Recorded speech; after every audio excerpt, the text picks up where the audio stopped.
About a month ago, I covered YouTubers with failed music careers, so today I decided to talk about some YouTubers who turned into some legitimately successful musicians. As a YouTuber, it can be difficult to lose this somewhat corny image and give yourself a real artist image, so we're going to be looking at how the artists in this video managed to make themselves successful rather than failing like many of their peers. So I've gathered 5 YouTubers that I think succeeded in doing that, and I was even able to interview one of them for this video. But of course, I can't start this video without talking about Joji, the most successful YouTuber to transition into a fantastic music career. So George Miller went from being the famous comedy sketch YouTuber Filthy Frank to becoming a multi-platinum artist under the name Joji. He always had an interest in music, and he would make rap songs with his friends before he even started regularly uploading YouTube videos as Filthy Frank. He had been posting skits with his friends on his YouTube channel Disaster Music in 2008. Then in October of 2009, he released his first ever song, appropriately titled Greatest Song Ever. He was also in his high school's choir, and he started learning how to produce on GarageBand. Between 2009 and 2011, he took a break from posting skits, and this is when he would be in the rap group with his friends called Beats and Miso. However, not much is known about that collective, and I think it may have existed before that break, but the only footage we have of that group is from 2010. Ridiculous, illegitimate, children feeling it, it's in it, from music to internet, the someone's going in it, Batman! In 2011, he returned to YouTube and started the iconic Filthy Frank show. He continued posting regularly, and he began growing a massive fan base, especially because he created the Harlem Shake in 2013 and it went super viral. In 2014, he made the announcement that he was going to start uploading a little less often because of a condition he had that caused him to have seizures when he was stressed. It was also in this video that he announced his channel, Joji Vlogs, which was the first time that he used that alias. And although he deleted the channel after only making 10 videos, that would not be the last time we saw the name Joji. He created the TV Filthy Frank channel because his old channel, Disaster Music, was at risk of being deleted, and he continued uploading Filthy Frank content regularly. He also created the Pink Guy character, who he released a ton of meme music under, but none of it was really serious. By this point, Filthy Frank was becoming one of the biggest YouTubers on the platform, and he was known for his over-the-top, edgy, and of course, filthy videos. He released his first couple of songs under the name Pink Omega on YouTube, then 2 more under Joji in 2015 on a secret SoundCloud account, but people quickly found out that it was him. He was planning on releasing an album under the name Joji in 2015, but it was scrapped. Joji kept posting music on his account, typically just beats and small songs with little bits of vocals here and there. However, ironically enough, Pink Guy was the most successful musician at the time. A little fun fact for you guys is that Pink Guy and Filthy Frank were featured on Anthony Fantano's meme rap album that he made under the alias Cal Chuchesta. By 2017, the Filthy Frank content was heavily focused on Pink Guy and Pink Guy's music, since Pink Guy released 2 albums that year. It was in albums like Pink Season that you could get a little bit of a taste of Joji's music. The Filthy Frank uploads began to slow down, and at this point Joji was signed to 88 Rising and had released a few songs on their YouTube channel. He was kind of juggling 2 music careers at once, with Pink Guy being the much more successful one. In September of 2017, George killed Filthy Frank, marking the end of the Filthy Frank era. Then shortly after he killed Filthy Frank, he released his debut EP In Tongues with great songs like Will He, Demons, and World Star Money. Will He even went platinum, so Joji came right out of the gate swinging. He showed to the world that he was much more than his SoundCloud strays and his Pink Guy meme songs. The next year, Joji released his debut album Ballads 1, which had artists like Trippie Redd and Clams Casino. The album was a smash hit, with big songs like Slow Dancing in the Dark and Yeah Right. The song Slow Dancing in the Dark went 5 times platinum, which I don't think a single YouTuber has ever done before. These songs became so popular that Joji garnered a giant fan base outside of his YouTube fandom, with many fans not even knowing that he made YouTube videos. Since then, he's dropped 2 more very successful albums, and he just had another hit with the song Glimpse of Us. Joji clearly always wanted to be a musician, and he even said in an interview that he created his first channels to support his music career, which may be why the channel was called Disaster Music. So I definitely, yeah, if the other stuff didn't work out, then I would have gone straight into Joji stuff. I was doing Joji stuff anyway, always. I just wasn't releasing it publicly at the time. But since Filthy Frank took off, he went with it. He was getting tired of the Filthy Frank stuff, and he wanted to finally pursue his dreams, and he decided to go all in on Joji. George was very smart because throughout his entire career, he was planting little seeds of him doing music. Then he just completely broke away from Filthy Frank and went all in with Joji, and it worked out perfectly. There's plenty of people on YouTube that have covered Joji's career much more in depth than I did on this video, but this is basically the gist of it. So yeah, Joji has had one of the most bizarre but really cool music careers that I've ever seen. Speaking of bizarre careers, years, KSI is another YouTuber who has branched out in many different directions, including music. KSI is a man of many faces, a YouTuber, boxer, entrepreneur, and also musician. KSI is also one of the biggest YouTubers on the platform, and he's been doing it for longer than most. He started his first channel, G-Day Jr. in 2008, and he posted some FIFA videos and his first ever rap about chemistry that he made for school.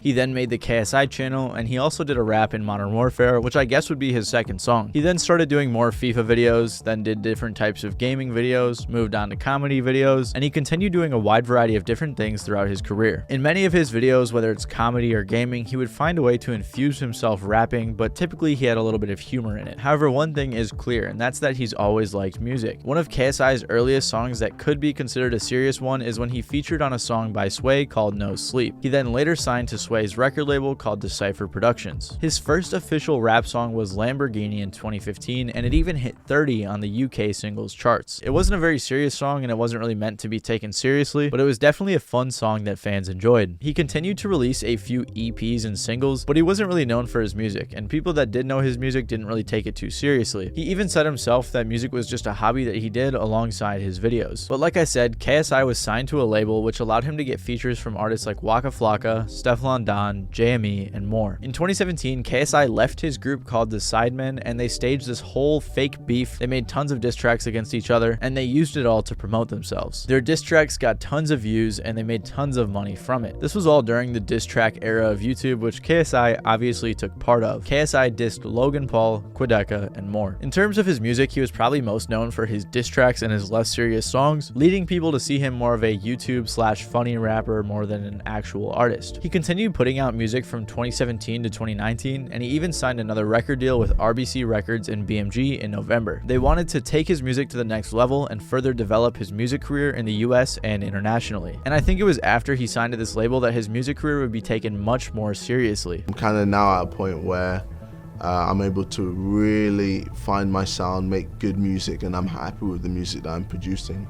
And now I can just put more stuff out, put more content out, and work with people that I never thought I'd be able to work with. He began releasing singles in preparation for his 2020 debut studio album Dissimulation, which had a ton of features from artists like Offset, Trippie Redd, Lil Baby, Rick Ross, AJ Tracy, and many more. The album even debuted at number 2 on the UK charts, and eventually it was certified gold. Since he released that album, he's released his album All Over the Place, and he's had 6 songs chart in the top 5. His work under his new record label was taken much more seriously because of the increase in quality, the subject matter, and the features. Now, a lot of people, especially in the United States, don't really see KSI as a rapper, at least as far as I'm aware. They know him mostly for Prime, boxing, and YouTube, but I don't think people realize how successful KSI is in the UK. He's chart-topping, multi-platinum, and his songs are even on the radio. His numbers are up there with other popular UK rappers like Skepta and Stormzy. It also helps that he has one of the most loyal fan bases I've ever seen on the internet, a fan base that allows him to do whatever he wants and will support him no matter what he's doing. And I genuinely believe that KSI has become a solid artist. Speaking of KSI, Quadeca is another YouTuber who created a great career for himself thanks to a boost he received after his KSI diss track. Quadeca actually kind of started his music career before YouTube since he used to play piano a lot as a kid. He then began making YouTube videos about FIFA in 2012 when he was about 11 years old. He also uploaded a bunch of videos of him singing and playing the piano, although I think he's taken those down. Quadeca would rap in his videos in various different ways, like this one where he was rapping while he was commentating. Here we go.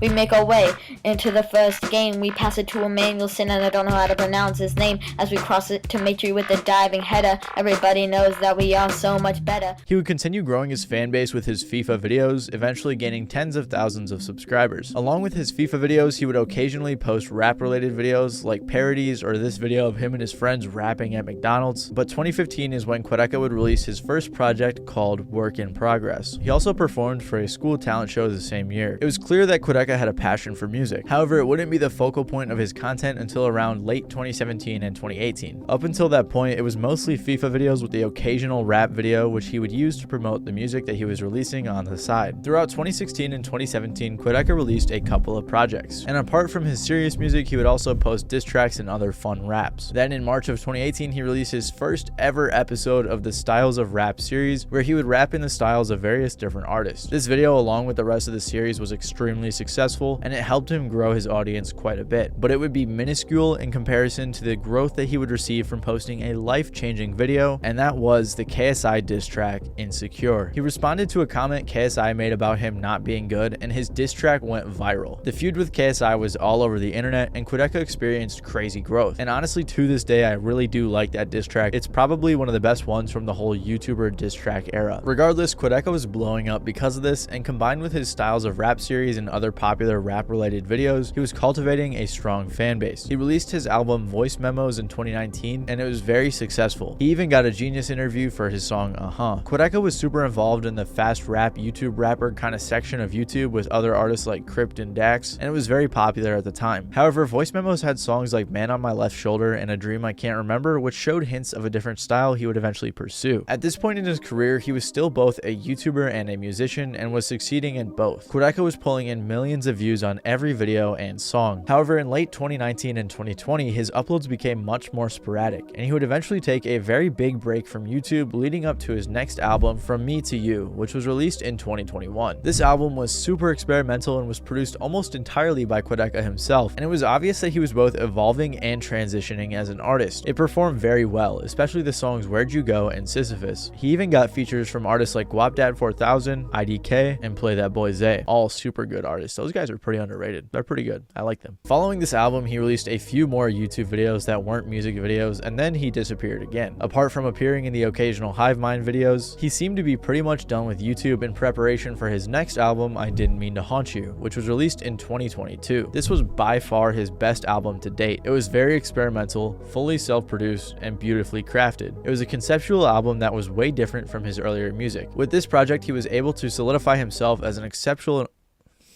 I'm using big ass words and I don't know how to say them. With this project, he was able to solidify himself as an exceptional artist, cultivate himself a strong core fan base, and he even received a 7 out of 10 from Anthony Fantano. And if you guys don't watch Anthony Fantano, that's a pretty good score. Because of how experimental and different this album was, it wasn't as viral as his previous music, but it was an opportunity for him to evolve into the extraordinary artist he is today. Following this album, he has not released any YouTube videos, and it's likely that he won't return to YouTube full time, but who knows. And personally, I love this album.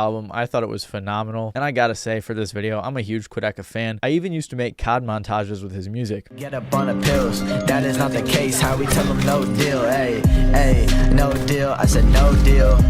Why pull up in a Batmobile? But anyways, simply because of how good Quadeca's music is, I think it's safe to say that Quadeca has transitioned from a YouTuber to a successful musician. Quadeca has also been playing shows recently, like at Aries Wonderworld Fest, and Aries is another YouTuber turned successful musician. Aries has always been very into music, and he started freestyling with his friends in middle school and even tried rapping over beats on YouTube. When he was in high school, he started to learn how to produce since he had no one else around him to make music with. In 2016, he started posting music-related videos, which are now gone, but he would also post music on his channel as well. However, the videos that would start getting him some attention were his production-based videos, like his series where he would remake beats in 2 minutes. This series helped Aries garner a lot of new viewers, and he was able to send those viewers to his music. One of Aries' notable traits was how chill and reserved he was in his videos. He didn't talk too much and he was straight to the point, which would help him a lot in the future when it comes to his image. It goes really hard, but today I'm gonna attempt to make the song go a little harder. On his YouTube channel, Aries continued posting his production-based videos, occasionally sprinkling in uploads of his own music. And this was all in 2017, and around that time his music wasn't the greatest, at least compared to what he has out now. Personally, I think his best song from that era was You're Not Precious. That one still hits pretty hard today. Aries kept posting remixes and other types of music-related videos and improving his sound on the side. And then he released the song Carousel in February of 2018. This song became one of his biggest songs and got a lot of his production video fans to become fans of his music. Shortly after, he released the song Sayonara, which again blew up, and to this day I believe is just barely his biggest song. Those two songs even made it to the top 10 of Spotify's charts. Following the success of these songs, he released his debut album Welcome Home. Many songs from this album blew up, like my personal favorite Bad News, which even had a cameo from Cody Ko and Noel Miller in the music video. Around this time, he stopped releasing his normal style of videos regularly and was mostly posting breakdowns to his own music. He even addressed it in a Q&A. Where have you been on YouTube? I'm not sure if I really want to go as hard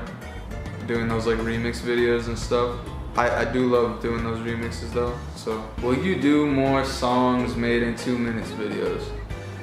I don't know. I feel like I'll do that way later on, not at this moment.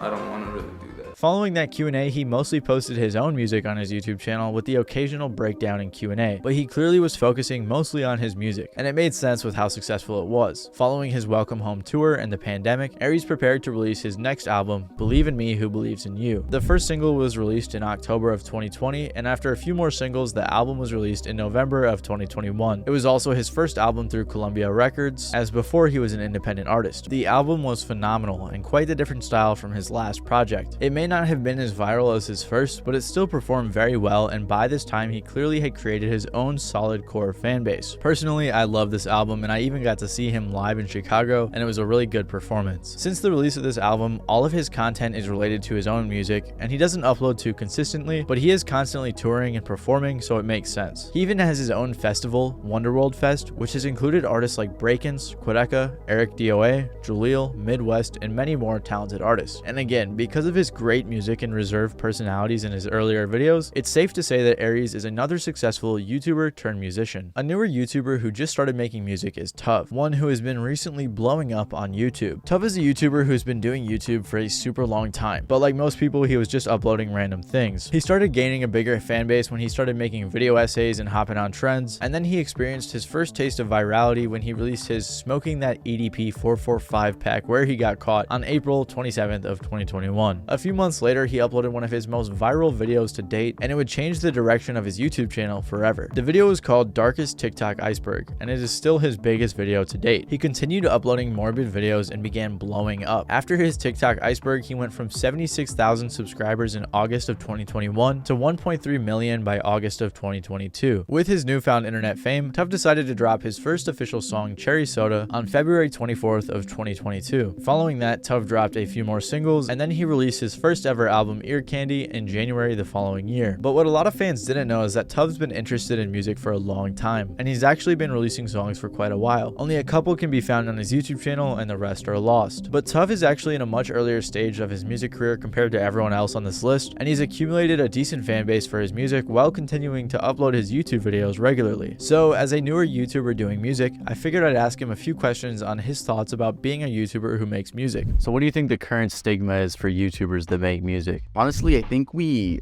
always got a bad start when it came to music. What really set YouTubers off was the Rice Gum and Logan Paul era, the Jake Paul era, like all that, because they were making music to actually like make beautiful concepts and sounds, right? They were literally just doing it as diss tracks and ways to get views, and it worked. I mean, I remember watching them. They were so funny. Anytime a YouTuber makes music, people are gonna assume it's like some diss track, Logan Paul. They're doing it for views. I really hope to get rid of the stigma. Not me alone, but it's just gonna take time. Your image can be pretty important when you're a musician, so do you think that being a YouTuber affects your artist image? No, it's always gonna be a part of my image, and it's nothing I'm sad about. No, I love it. I mean, my YouTube means everything to me. I'm both a YouTuber and an artist. It does affect it. Like I said, there could be positives and negatives. It does always annoy me a little bit because some people just won't give it a chance at all. YouTuber, no. Won't even listen to it, or they'll like be super judgmental about it just because it's like YouTuber. It's not real music. That's always going to be disheartening, but it's something you just got to go through. But at the end of the day, I'm in my room making my YouTube videos, making my music. I'm having fun. I think that's what matters. I like it. It does affect it, I guess, but not anything crazy bad. I won't get a collab with an artist because they're like, whoa, you have a morbid YouTube channel? No. So when you first started making music, were you hesitant or scared to drop it as a YouTuber? Eventually I did start getting a little bit of buzz on my YouTube channel, and that's when I dropped a song called Pop Off, and that song I actually like it. I actually fucking like that song. It was a Jack Harlow What's Poppin' type beat, and I had like 10k subs, and that was my first taste of like, you're a YouTuber, stop it. I got the most horrible first impression because I used to be part of a meme page community, and they just like botted the video. I had left horrible hate comments that of course got to me, especially like I was so happy with my product. I was so nervous to drop my first ever song, Cherry Soda, and it took like 4 months to make. It's so funny because it's such a short song, and the reception was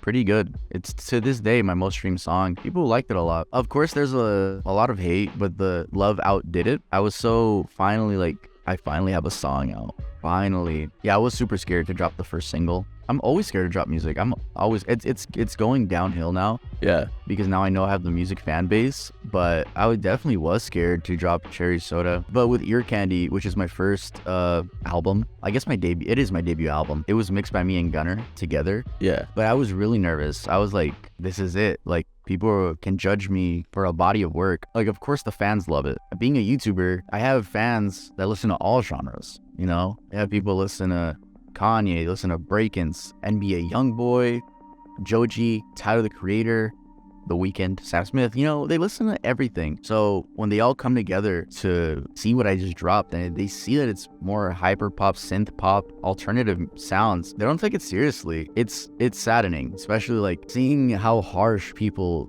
judge the album, disregarding that it's my first body of work. The album review website, I forget what it's called, but like people are so harsh on it and they're judging the album like if Drake dropped. It's a little bit saddening, and I don't know why the acknowledgement of that this is my first project isn't in a lot of people's reviews. Yeah, it's sad, especially if I worked so hard on it. Though the criticism is, I'll take it, you know? But I'm very grateful I have the fan base, the music fan base, the 50,000 monthly listeners, the people in my Discord that like it. Y'all watching this, I'm gonna release a song called Cold, and it's gonna be featuring. So I hope people take me more seriously, especially with the features. If I can get like really cool features, people know, oh, if on his song, then, you know, it has to mean something. You know, all of 2023, I'm really trying to improve my music. I mean, I'm always going to be trying to improve my music. I want to do like a single every month, and I just want to show people that I'm getting better. I'm only getting better. Ear Candy is a body of work from last year. And I released it this year in January. It makes sense. I made all of it last year. I hope to show people that I'm going to mature with my music. A lot of the artists in this video either quit YouTube or hardly upload anymore. Is that something you see yourself doing in the future? Never. I will always be a YouTuber. I will always upload. And I think that's where they mess up a lot, because you get your audience from your videos and it's kind of just a big you to them. Be like, oh, I got all this clout, I'm doing music only. Face blaze. No. Yeah. No, that's where they fail. Yeah, that's a good example.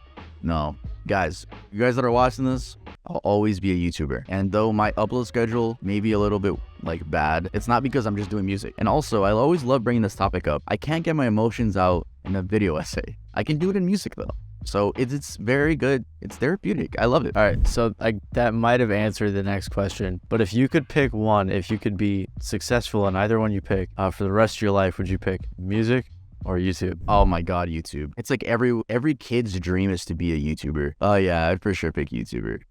I don't want people to think that I'll ever ditch them. Like, no, those are my subscribers, man. I can't do that to them. Me and Tuv talked for a bit, so I'll post the full interview on my second channel. So if you guys want to check that out, the link will be in the description. He talks a lot about his history and interest in music. And like I said, Tuv is in the early stages of his music career, but based on his drive, what he has out, and some unreleased songs that I heard, I can promise you that I genuinely think Tuv is going to see much more success with his musical endeavors. Let me know your favorite artists from this list in the comments down below. Other than that, thank you guys for watching. This has been Matty Balls, and I'll see you guys next time.